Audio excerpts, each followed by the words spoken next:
Today is part 2 of my sea turtle and colored pencil demonstration.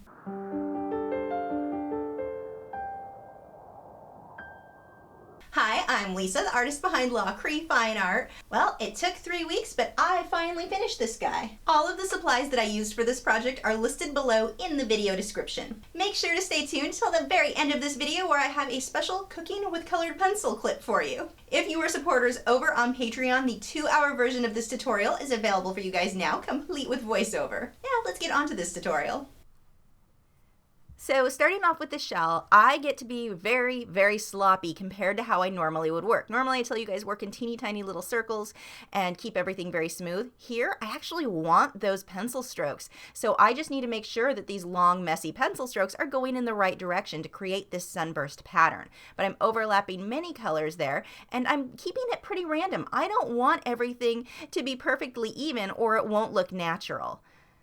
So you can see I've blocked the shapes in there. I blended that out with the Mona Lisa odorless paint thinner. Gamsol will also work exactly the same, and I'll have links to those products and everything that I'm using below in the video description.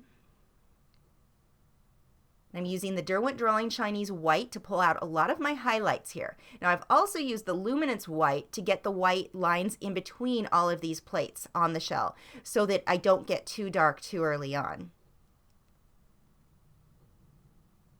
Lots of color blending in here. I'm going to slow this down so you can see a little bit better what I'm doing at this section. So I've outlined everything first. Now I'm going to fill in my base pattern. Coming on top of all of that with the lighter blue, adding some orange in there as well. And that lighter blue is the same blue that I used in the background water. You want to make sure when you're working, when you introduce a new color to the piece, that it's a color that is somewhere else. So if I were to use a brand new color that I hadn't used anywhere else on this shell, I would have to go use it in the coral or in the fish or somewhere else so that it all worked together. Again, building up that pattern. Now I'll switch over to my Luminance pencil, that Luminance blue, to get more of an opaque color because it shows up really well against the darker colors that I already have on there. Again, very random in the shape here. I don't want this to all be shaped, or all of the shell patterns to be exactly the same. It won't look right. So we're speeding this back up.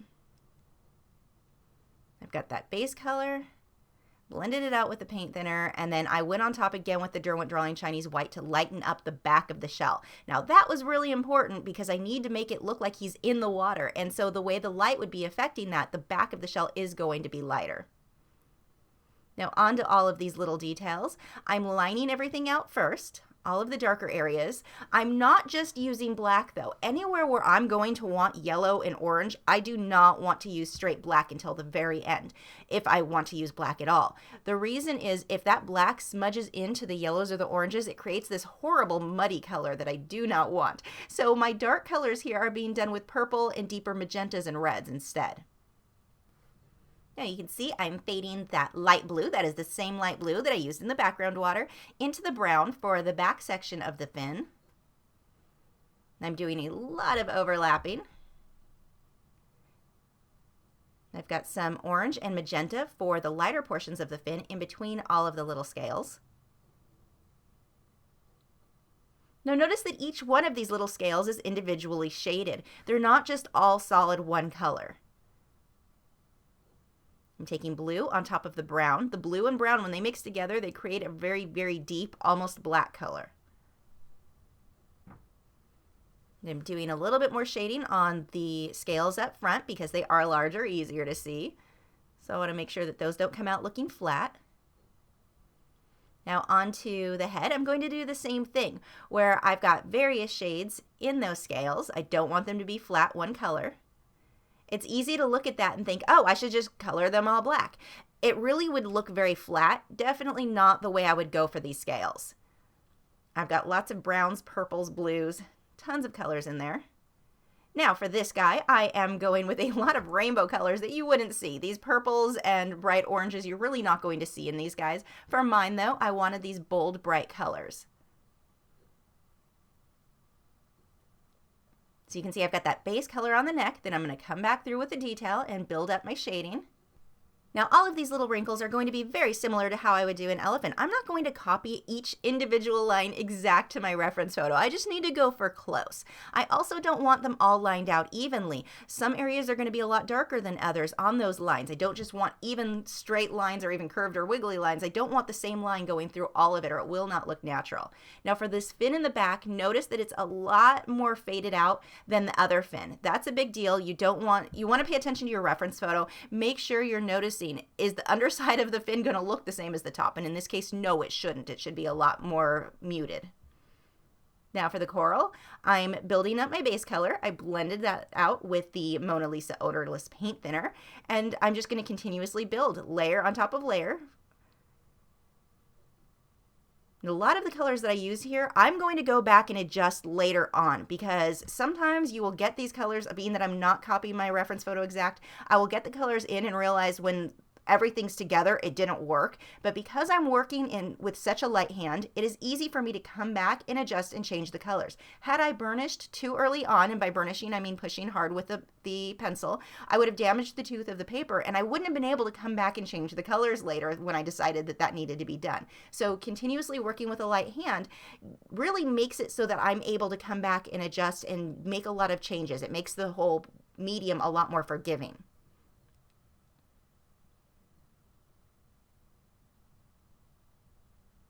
Now, you'll see me switch back and forth between the Luminance White and the Derwent Drawing Chinese White, and that just has to do with whether or not I need fine detail. That's going to be my Luminance, or if I've got a larger area, I'm going to use the Derwent Drawing Chinese White. The Derwent Drawing is a thicker, or has a thicker core, and so you can't get the fine detail as much. It's also a much softer pencil, but it's great for the larger areas. Now, when I build these deep, dark black areas, I'm not just going solid black. There's a lot of magentas, blues, purples, so many colors in there to get it to look really deep. If I use just black, it's going to look flat and it won't look like it's a deep shadow. So again, building up my colors here, you can see I've got about 5 or 6 layers on any given area before I ever blend with the paint thinner. That's the biggest mistake that I see people make when they're using the paint thinner. They'll put one layer and not understand why it's not blending right. This took a good 6 layers of pencil on the paper before I blended with the odorless mineral spirit. Then I let it dry, then another 5 or 6 layers, let it dry, another 5 or 6 layers. You know, it's a constant layering process to get it to look just like this. Now you'll see me come back through and put a lot of highlights with the white. Those aren't coming out straight white. If I needed that to be white, I would have needed to let the paper show through. But here I just need to lighten it up so I can go ahead and use the darker colors, have everything blended with the dark colors, and then come on top with the white for the highlights. Same thing with these corals. I've got my base color. Blend that out with the paint thinner. And then I'm just going to keep building, getting my contrast in there. On to this next coral, I'm blocking in all of my shadows first.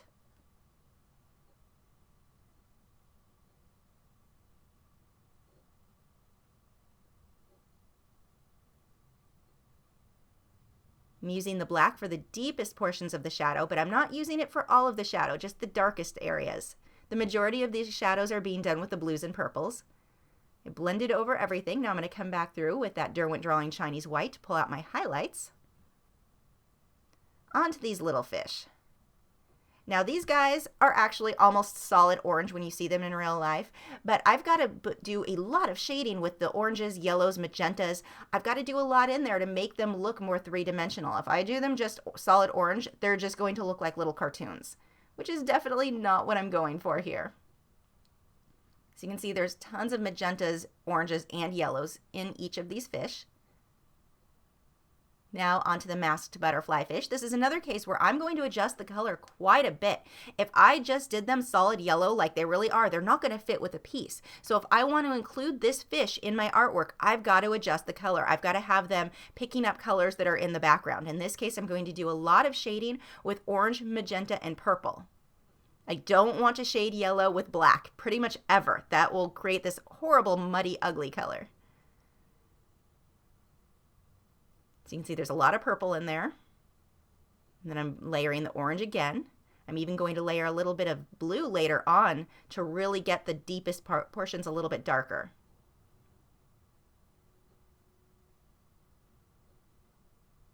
Now onto this last large coral. Building up my darkest shaded areas first. And I apologize, I know that board is moving a whole lot on this one. I will put a more solid board behind it on my next colored pencil piece. I didn't realize while I was working how much that was moving until I sped up this video. So just like the other coral, I'm building up my shadows first, blending that out. Using black to get the deepest portions of the shadows now, but not all of them. Highlights with the white.